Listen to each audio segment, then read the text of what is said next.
Hello students, welcome to EPG Pathshala. I am Dr. Kajal Jindal from University of Delhi. Today we are going to talk on module expansion in eigenfunctions, orthonormality, degeneracy and commuting observables under the paper Quantum Mechanics.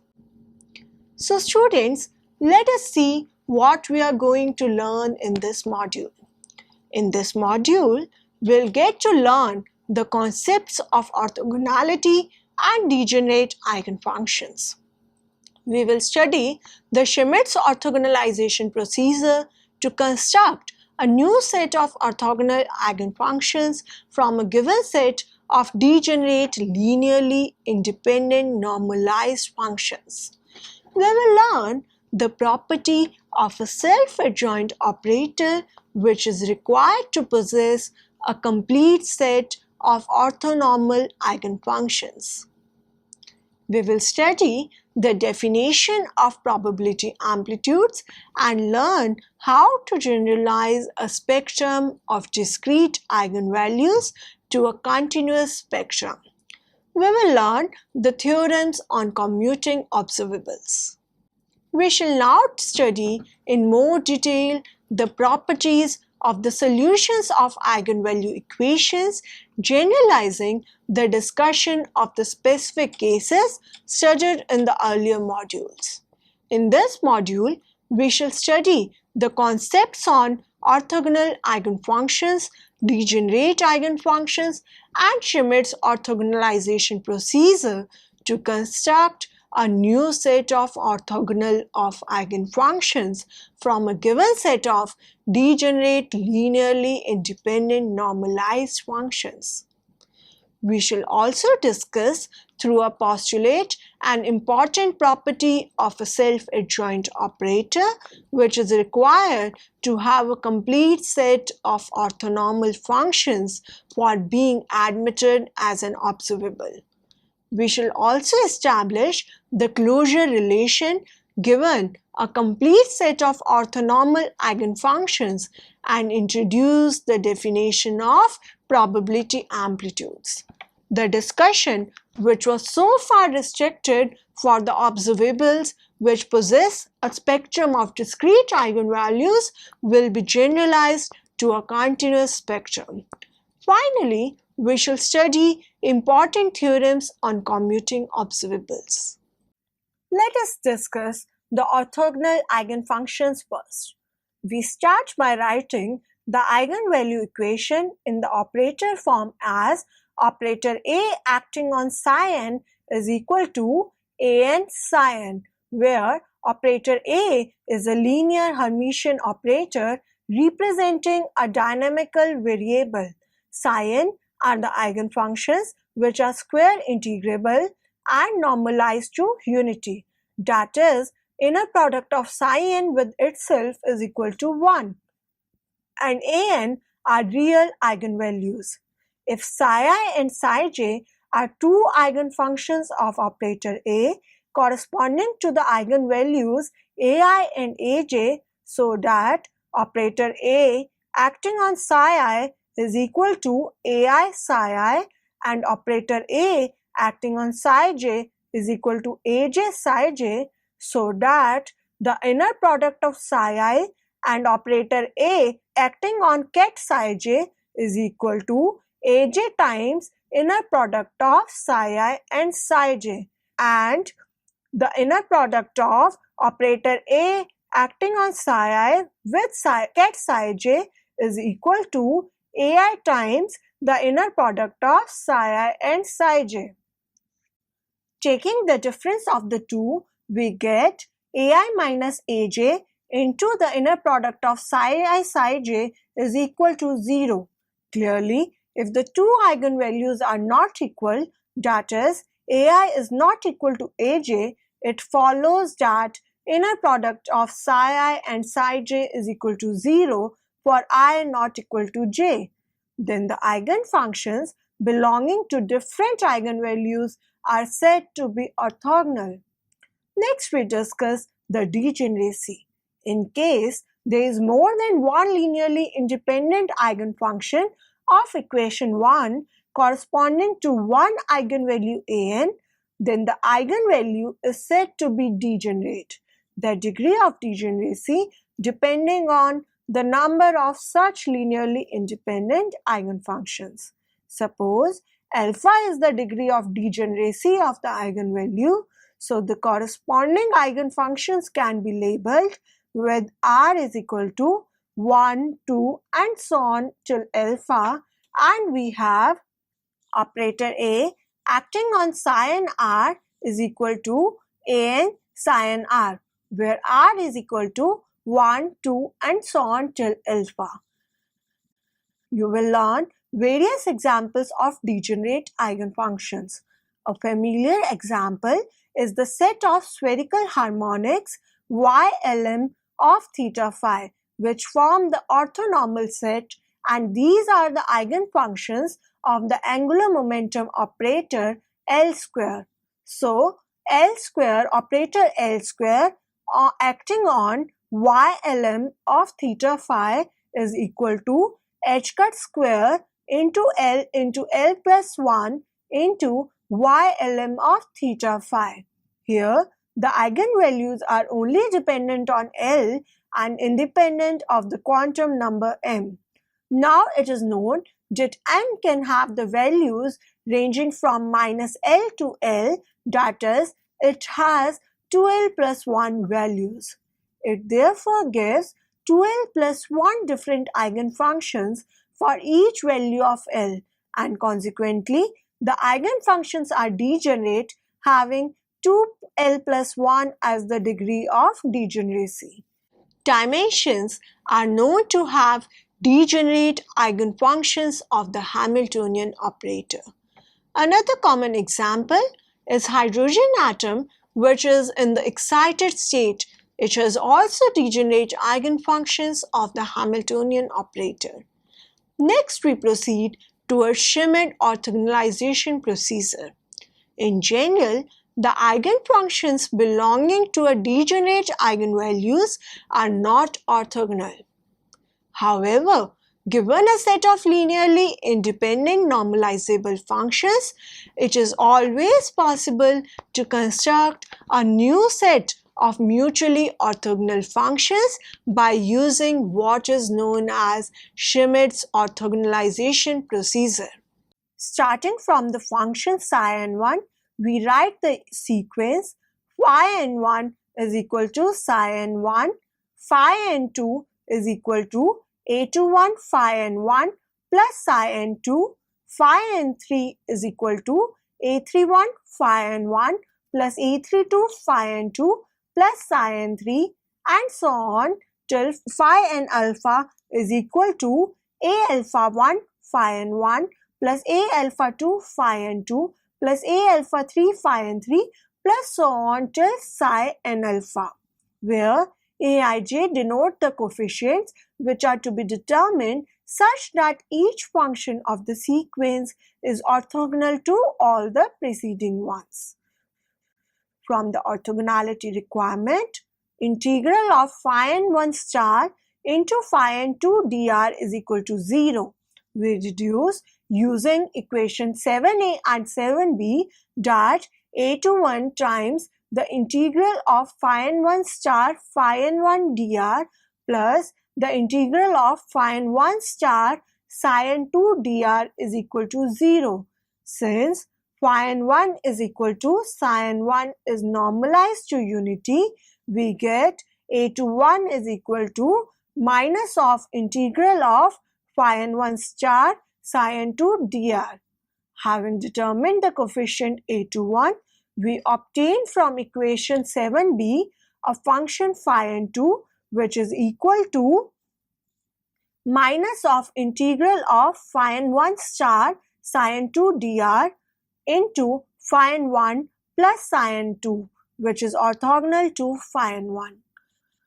Now, from the two orthogonality conditions, the integral of phi n1 star phi n3 dr is equal to 0 and integral of phi n2 star phi n3 dr is equal to 0. We deduce in a similar way A31 plus integral of phi n1 star psi n3 dr is equal to 0 and A32 into integral of phi n2 star phi n2 dr plus integral of phi n2 star psi n3 dr equals to 0.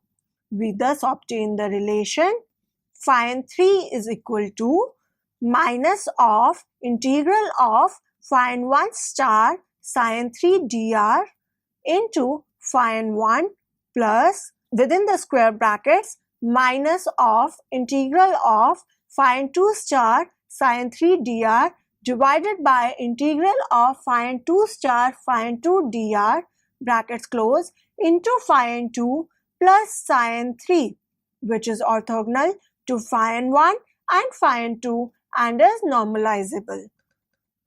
This process can be continued until we arrive at phi n alpha is equal to minus of integral I going from 1 to alpha minus 1. Phi n alpha is equal to minus of summation over I going from 1 to alpha minus 1 integral phi n I star psi n alpha dr divided by integral phi n I star phi n I dr into phi n I plus psi n alpha and is normalizable. The set of orthogonal functions phi n r for r taking the values 1, 2 till alpha being determined in this way can be normalized through the relation chi of nr is equal to phi nr divided by square root of integral of phi n star phi nr dr, where r takes up the values 1, 2 and so on till alpha. These mutually orthogonal functions normalized to unity satisfy the orthonormality relations, which is integral of chi ns star of r into chi nr of r dr is equal to delta rs, where rs takes up the values 1, 2 and so on till alpha. We have thus shown that it is always possible to construct a new set of eigenfunctions which are orthonormal. Let us assume that this orthogonalization procedure has already been carried out for each degenerate eigenvalue n. Since, in addition, the eigenfunctions corresponding to different n eigenvalues are orthogonal, it follows that all the n eigenfunctions can be assumed to satisfy the orthonormality relation given by integral of psi n prime s star of r into psi n r of r dr is equal to chronicle delta n prime into delta rs. Hence, they constitute orthonormal set. Expressed alternatively, it may be referred as the scalar product of psi m and psi n is equal to delta mn. We next discuss the complete set of eigenfunctions. This is described in the postulate 6. Any dynamical observable represented by a self-adjoint operator having a complete set of eigenfunctions is qualified to be called as an observable. For the case of purely discrete eigenvalues, which we will consider first, we have psi is equal to summation over n Cn psi n. The number of eigenfunctions in the set psi n may be in some cases finite and in other cases infinite. Since all eigenfunctions can be expanded in the set of eigenfunctions psi n, the set is hence said to be complete. The completeness of the set of eigenfunctions of some operators can be proved, but in general it must be postulated. All Hermitians or self-adjoint operators possess a complete set of eigenfunctions.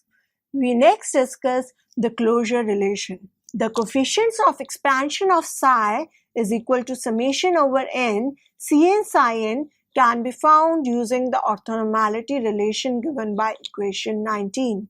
Taking the scalar product of both sides of the equation with the eigenfunction psi m, we get the scalar product of psi m and psi is equal to summation over n Cn into the scalar product of psi m and psi n, which is equal to the integral over n, which is equal to the summation over n Cn delta mn, and in turn becomes equal to Cm. Considering the case of one particle system, we write explicitly psi of Rt is equal to summation over n into, within the square brackets, integral psi n star of r into psi of r prime t dr brackets close into psi n of r is equal to, I take up the integral sign outside the summation, so is equal to integral within the square brackets summation over n psi n star r prime into psi n of r brackets close psi of r prime t dr prime, and therefore summation over n psi n star r prime into psi n of r is equal to delta of vector r minus vector r prime. We describe the probability amplitude. As we have already defined, the expectation value of a Hermitian operator A for the state described by a wave function normalized to unity, let us expand psi in the complex set of eigenfunctions psi n of operator A according to equation 20 and expand similarly psi star. We then write the expectation value of operator A is equal to summation over m summation over n Cm star Cn into the inner product of psi m with operator A acting on ket psi n is equal to summation over m summation over n Cm star Cn an into the scalar product of psi m and psi n. This equates summation over n the modulus of Cn square an, which is the last step, which equates summation over n modulus of Cn square an, where we use the orthonormality relation presented by equation 19 to get the last step. Since psi is normalized to unity, that is, the inner product of psi with itself is equal to 1, we can also get the relation summation over n modulus of Cn square is equal to 1. We next discuss the probability amplitudes.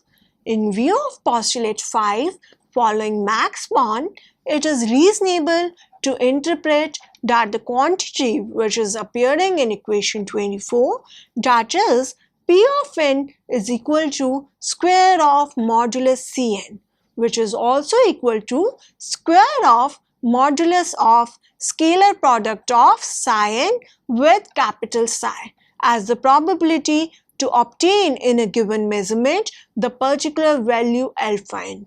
Thus, the condition equation 25 may be interpreted to express the fact that the probability of getting some result is unity. The coefficients Cn, which are described by the scalar product of psi n with capital Psi, are called probability amplitudes. Next, we will discuss the continuous spectrum. We have so far restricted our discussion for the observables which possess a spectrum of discrete eigenvalues, as we often encounter observables for which the spectrum is purely continuous or for which the spectrum possesses both a discrete as well as a continuous part. This discussion is therefore not sufficiently general. For example, the momentum operator, which is operator Px, has a continuous spectrum, and the Hamiltonian operator for a particle is an attractive one-dimensional square wheel which belongs to both discrete and continuous spectrum. Suppose we have an observable with a spectrum containing both discrete eigenvalues an and a continuous range of values denoted by the symbol A, and the corresponding eigenfunctions are respectively psi n and psi a. Thus we have operator A acting on psi n is equal to an times psi n, and operator A acting on psi a is equal to A times psi a. Now following the postulate 6, any arbitrary wave function psi can be expanded in the complete set psi n psi a. Thus, operator A acting on psi is equal to summation over n Cn psi n plus integral C of A psi a dA, where the integral covers the whole range of values of A. Observable can be written as expectation value of operator A is equal to summation over n Cm star Cn into the scalar product of psi m with operator A acting on psi n plus summation over m integral dA Cm star C of A into the scalar product of psi m with operator A acting on ket psi a plus summation over n integral dA prime C star of A prime into Cn into the scalar product of psi d with operator A acting on psi n plus into integral over dA prime C star of A prime into Ca into the inner product of psi A prime with the operator A acting on ket psi a. This is simplified to get summation over n Cm star Cn An into the scalar product of psi m and psi n plus summation over m integral over dA Cm star C of A into the scalar product of psi m and psi a plus summation over n integral over dA prime C star of A prime Cn An and the inner product of psi d with psi n plus into integral of dA prime C star of A prime into C of A into inner product of psi A prime with psi a. Wherein simplifying the steps, we have made use of equation 27. Now, if we generalize the result of equation 24 obtained for discrete case, we should have the expectation value of operator A is equal to summation over n square of modulus Cn An plus integral of square of modulus C of A dA. On comparing equation 29 with 30 and using the property, we arrive at the following conclusions. First, all the eigenfunctions belonging to the continuum spectrum must be orthogonal to all those of the discrete spectrum. Second, the eigenfunctions belonging to the continuum spectrum must satisfy the orthonormality condition, that is, the scalar product of psi d with psi a is equal to delta of A minus A prime. The closure relation given by equation 23 for one particle system should be generalized to summation over n sin star r prime into sin of r plus integral psi star r prime psi a of r dA is equal to delta of r minus r prime. Next we move on to commuting observables. Suppose that there are two Hermitian operators, operator A and operator B. If there exists a complete set of eigenfunctions psi n such that each function is simultaneously an eigenfunction of operator A and of operator B, the observables are said to be compatible. Let the eigenvalues of operator A and operator B corresponding to the eigenfunction psi n be respectively an and bn, so that operator A acting on psi n is equal to an times psi n and operator B acting on psi n is equal to bn times psi n.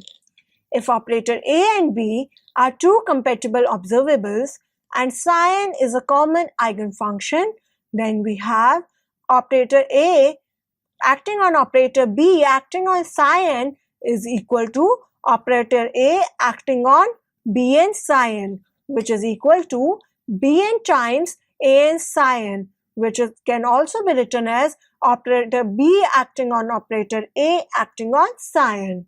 Since any function can be expanded in terms of the complete set of eigenfunctions according to equation 20, and using equation 34, we find the product of operator A and operator B minus the product of operator B and operator A acting on psi is equal to summation over n Cn into within the brackets operator A, operator B minus operator B, operator A, bracket close, acting on psi n is equal to 0, which proves that commutator of operator A and operator B is equal to 0.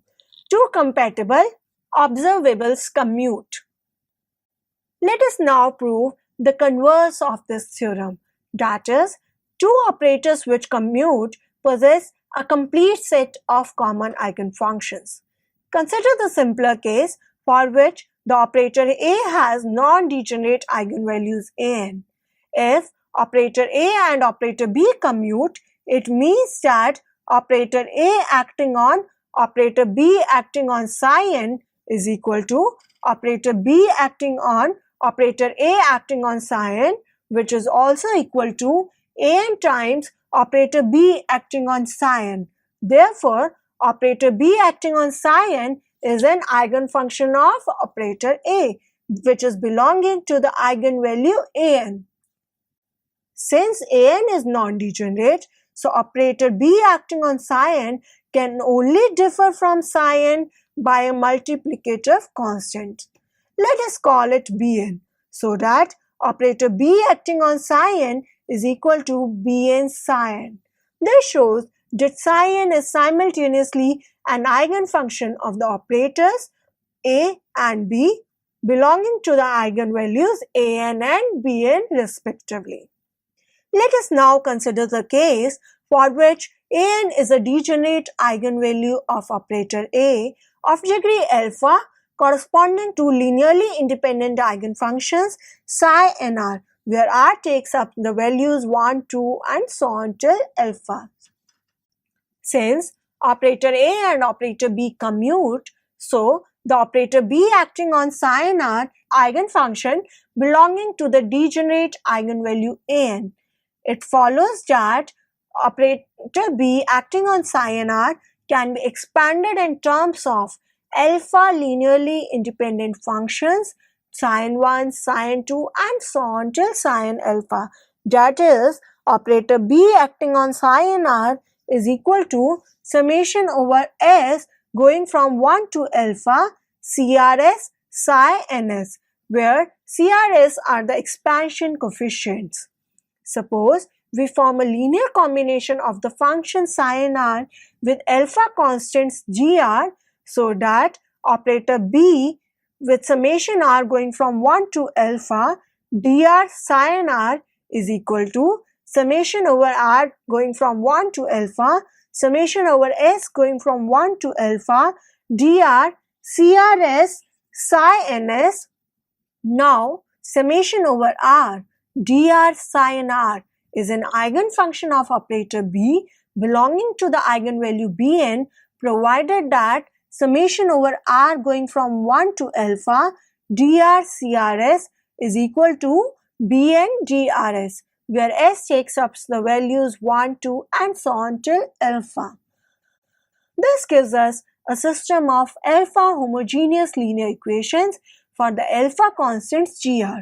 This system has a non-trivial solution if determinant of CRS minus Bn delta Rs is equal to 0, where symbol dt stands for the determinant.